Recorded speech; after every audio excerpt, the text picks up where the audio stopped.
weather rolls in from the coast and fog settles on the morning, we lie low in the tents, napping, reading, trying not to gobble up all our provisions. Camping in Antarctica is always a rationed activity. We've come prepared with plenty of food and fuel, but you never know how long you may be trapped here by violent storms that swirl around the bottom of the globe. What looks like plenty of food now might have to sustain us for a month. With the mountains still foremost in our minds, we certainly hope we won't have to wait that long.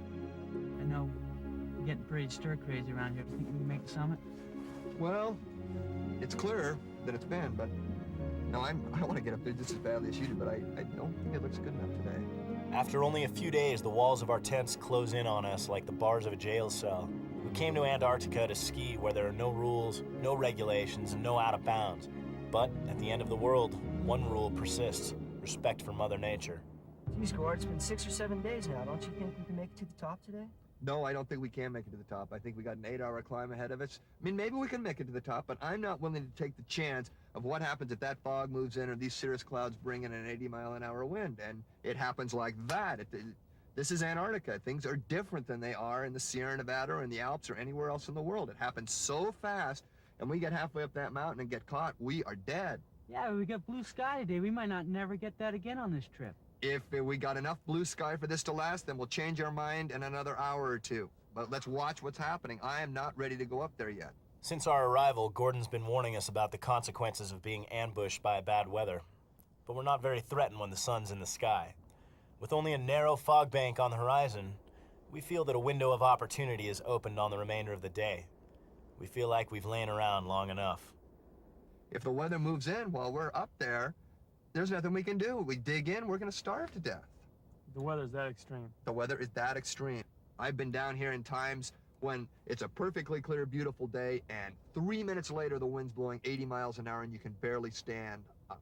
Well, is there a possibility that, say, Mike, me, and Tom head up and see how far we can get? No. Wait a minute, What? Gordon. We all spent a lot of money on this, all right? And it's been over 5-6 days now. And me, Tom, and Mike, we've all skied a lot together. We know what we're doing. I think we can handle it up there if we get stuck. I'm not challenging your ability. This is Antarctica. You can't take chances down here like you can take anywhere else in the world. We gotta get out of these tents, even if only for a little while. The weather looks like it'll hold. At least, it looks that way to us. Right now we've got the kind of conditions that if I was on the mountain, I'd turn around if I saw what we saw now. So let's wait until we don't have turnaround conditions, and then we got a good shot at this thing. We're definitely not going to talk Gordon into a summit attempt today. But he reluctantly agrees to join us in a tour around our glacier, just to keep us all from going crazy. We generate a simple, elegant plan to get out of the tents for a few hours, have a little fun, recon the climbing route, be back under cover by nightfall.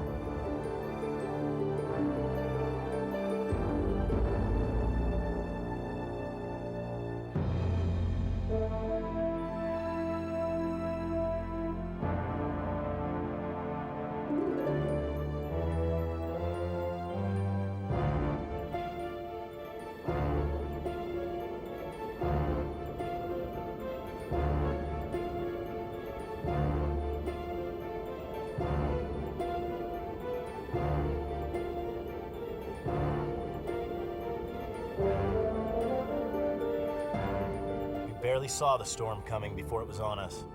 1 minute, it's a sunny day. The next, we're in a struggle for our lives.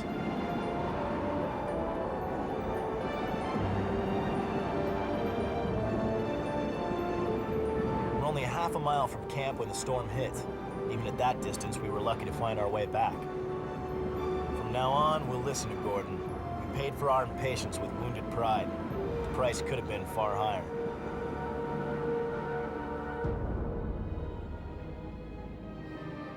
For the next few days, we're tent-bound, reading, journal writing, twisting in our sleeping bags between checks out the tent flap for a view of the weather. We're in no hurry to go out again until Gordon gives us the green light. The plane that brought us into the Antarctic interior now sits motionless under driving winds and blowing snow.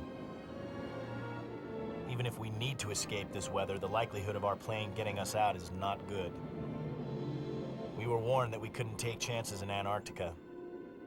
though we've taken a chance just in coming here. Even with sophisticated weather predicting equipment, the twists and turns of Antarctic weather are always a step ahead. With each setting of the sun, we hope for safe conditions in the morning. A clear sky at midnight will mean early rising and an attempt on the summit. The lore of the sea speaks often of the calm before the storm. Why is it no one ever mentions the calm that follows one? When the wind takes a break and the sun shines, there's no place on Earth more glorious than Antarctica.